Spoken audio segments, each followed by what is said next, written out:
नमस्कार। राजकीय महाविद्यालय अजमेर के भौतिक विभाग से हमने अपने पिछले व्याख्यान में डाइपोल मूवमेंट, विद्युत द्विध्रुव की रचना कैसे होगी,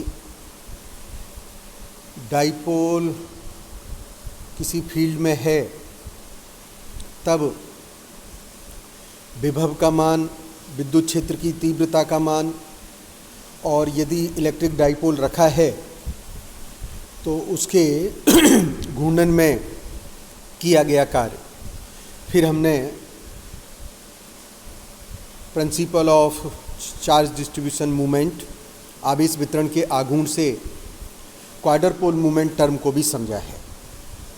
इन चारों जो आर्टिकल हैं, इनके ऊपर इस विषय को और अच्छा समझने के लिए अब हम कुछ प्रॉब्लम से इसको समझने का प्रयास करते हैं। मान लीजिए NaCl अणु के Na व Cl आयनों के मध्य की दूरी 1 एंगस्ट्रॉम है। इसके केंद्र से 10 एंगस्ट्रॉम दूरी पर अधिकतम और न्यूनतम विभव का मान ज्ञात कीजिए। हमने द्विध्रुव के कारण विभव का समीकरण निकाला हुआ है और यह मान है Kp cos theta by R square. P dipole movement है जिसका मान Qd होता है। हमें इस प्रॉब्लम में Q का मान दे रखा है, D का मान 10 एंगस्ट्रॉम दे रखा है। तो हम आयनों के मध्य की दूरी 1 एंगस्ट्रॉम दे रखी है। हम K का मान 9 × 10⁹ newton metre square by coulomb square का प्रयोग कर सकते हैं, और इनका जब हम प्रयोग करेंगे तो हम विभव का मान निकाल सकेंगे। विभव का मान अधिकतम cos 0 बराबर 1 होगा तो अधिकतम प्राप्त होगा, और यदि हम थीटा बराबर 90 लेते हैं तो विभव का मान 0 प्राप्त होगा। और इस प्रकार से अधिकतम और न्यूनतम विभव के मान की गणना की जा सकती है। ये प्रॉब्लम है कि HCl अणु का द्विध्रुव आघूर्ण 3.4 × 10⁻13 कूलम मीटर है। अणु के आयनों के मध्य की दूरी निकालें, और साथ में दूसरा काम दे रखा है, आयनों को मिलाने वाली रेखा पर द्विध्रुव के केंद्र से 20 एंगस्ट्रॉम दूरी पर इलेक्ट्रॉन की स्थितिज ऊर्जा का मान क्या होगा। जब भी हम कोई प्रॉब्लम करें उसकी भाषा पर निश्चित रूप से 1 मिनट हमको तसल्ली से दोबारा ज़रूर पढ़ना चाहिए। हमको डाइपोल मूवमेंट दे रखा है, अणु के आयनों की मध्य की दूरी ज्ञात करनी है। हम जानते हैं P बराबर Qd है, इसलिए D बराबर P/Q होगा। P और Q का मान रख करके हम ये दूरी की गणना कर सकते हैं जो 0.212 एंगस्ट्रॉम प्राप्त हुई है। दूसरा जो पार्ट है उसको दोबारा सुने। आयनों को मिलाने वाली रेखा, आयनों को मिलाने वाली रेखा यानी अक्षीय रेखा पर द्विध्रुव के केंद्र से 20 एंगस्ट्रॉम दूरी पर स्थित हमें इलेक्ट्रॉन की स्थितिज ऊर्जा का मान ज्ञात करना है। हम जानते हैं कि इलेक्ट्रॉन की जो स्थितिज ऊर्जा होगी वह क्या होगी, E × φ होगी। φ पोटेंशियल। तो सबसे पहले हम विभव का मान निकाल लें। B बराबर φ = Kp cos theta by R square. चूँकि अक्षीय रेखा पर बात की जा रही है इसलिए थीटा बराबर 0 डिग्री होगा और cos 0 बराबर 1 हो गया। इस तरीके से हमें विभव का मान मालूम हो जाएगा, और अक्षीय रेखा पर द्विध्रुव के केंद्र से 20 एंगस्ट्रॉम दूरी पर इलेक्ट्रॉन की जो स्थितिज ऊर्जा होगी वह आवेश गुणा विभवांतर के होगी।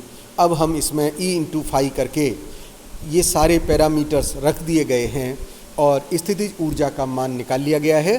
स्थितिज ऊर्जा का मान इतना आया है -12.24 × 10⁻22 जूल।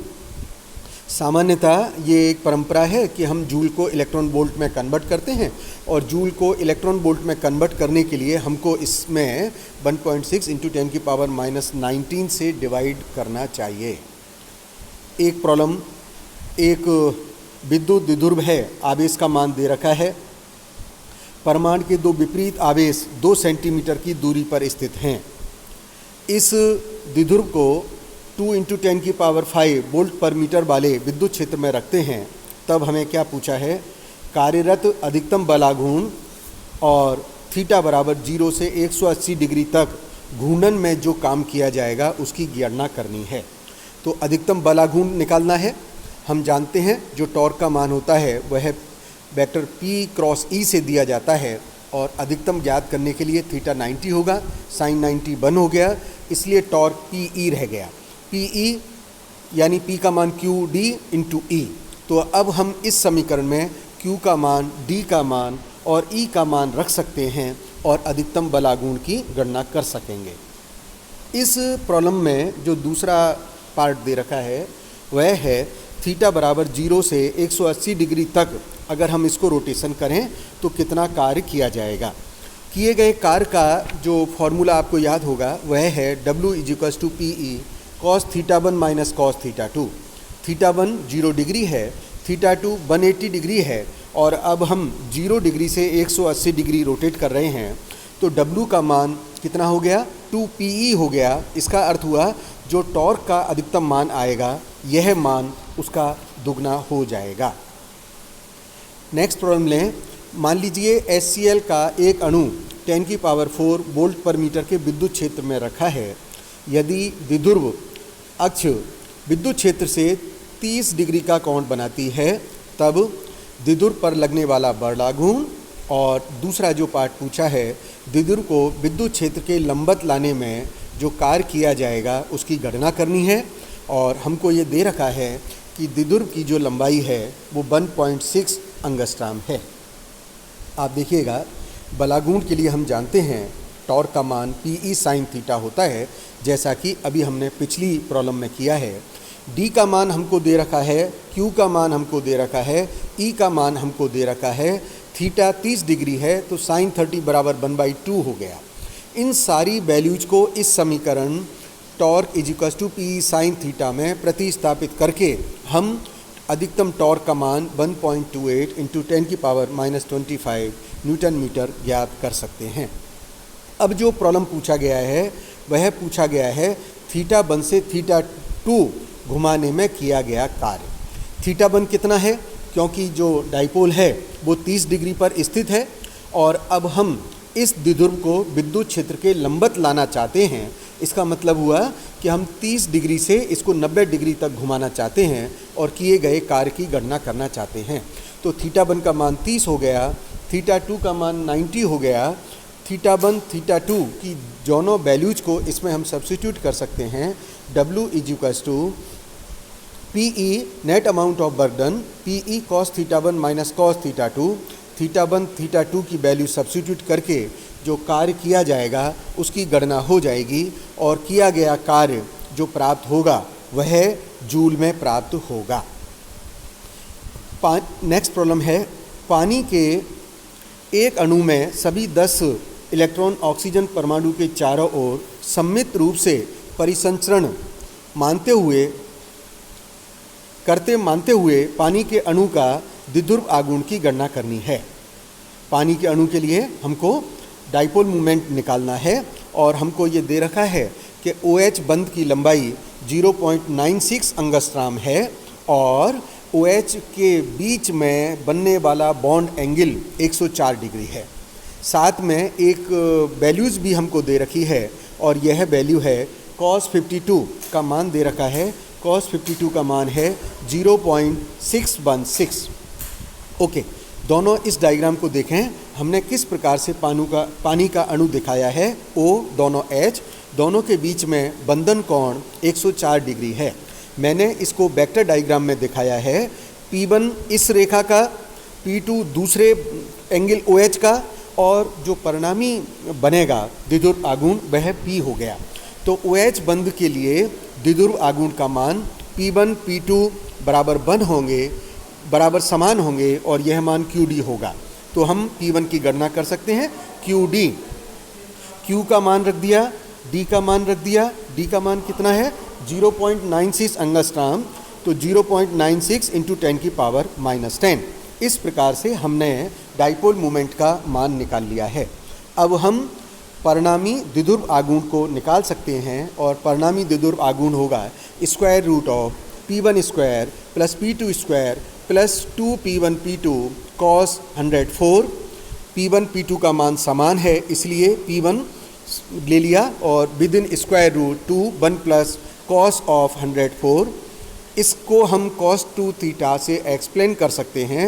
cos 2 थीटा का मान होता है 2 cos स्क्वायर थीटा माइनस 1, इसलिए ये मान हो गया 2P1 cos 52। cos 52 का मान हमको दे रखा है और इस प्रकार से परिणामी द्विध्रुव आघूर्ण जो हमें प्राप्त होगा वो 1.87 इंटू 10 की पावर -29 कूलम पर मीटर प्राप्त हो जाएगा। एक प्रॉब्लम जो लिया है ये क्वाड्रपोल मूवमेंट पे लिए हैं, ये परीक्षा में पूछी भी गई है, एक अच्छी प्रॉब्लम है। क्या दे रखा है, प्लस क्यू मान के दो बिंदुवत आवेश 2L दूरी पर हैं। इन आवेश को मिलाने वाली रेखा के मध्य बिंदु पर -2Q आवेश है। मध्य बिंदु से R दूरी पर स्थित विभव और विद्युत क्षेत्र की तीव्रता की गणना करनी है और साथ में हमको दे रखा है कि इस दूरी का मान कैपिटल R का मान L से बहुत ज़्यादा है। दोबारा इस प्रॉब्लम को देखें। प्लस Q चार्ज के दो आवेश हैं जिनके मध्य की जो दूरी है वो 2L है। इसके सेंटर पर -2Q आवेश रखा गया है और इससे कैपिटल R दूरी पर स्थित कोई बिंदु P है जिस पर कि हम विद्युत विभव और विद्युत क्षेत्र की तीव्रता निकालना चाहते हैं। देखिएगा प्रॉब्लम समझ लीजिए।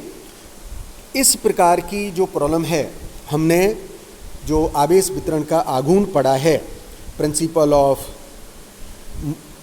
ऑफ चार्ज मूवमेंट डिस्ट्रीब्यूशन, उसके अनुसार इसमें मोनोपोल संभव नहीं है, इसमें डाइपोल मूवमेंट का भी मान 0 होगा। अतः इस बिंदु पर विभव और विद्युत क्षेत्र की जो तीव्रता होगी वह केवल क्वाड्रपोल मूवमेंट के कारण होगी। तो क्वाड्रपोल मूवमेंट का जो एक्सप्रेशन है वो 1/2 summation of QI RJ square 3 cos square theta I minus 1 है। तो हम सबसे पहले ज्ञात करते हैं बिंदु P पर Q आवेश के कारण कितना क्वाड्रपोल मूवमेंट में योगदान होगा, उसका मान हो गया QL square by 2 3 cos square theta minus 1। इसी प्रकार से प्लस Q आवेश जो A बिंदु पे रखा हुआ है उसके कारण जो मान होगा उसका कंट्रीब्यूशन कितना होगा। डायग्राम में एंगल मैंने पाई माइनस थीटा दिखाया है तो पाई माइनस थीटा लिखना पड़ेगा।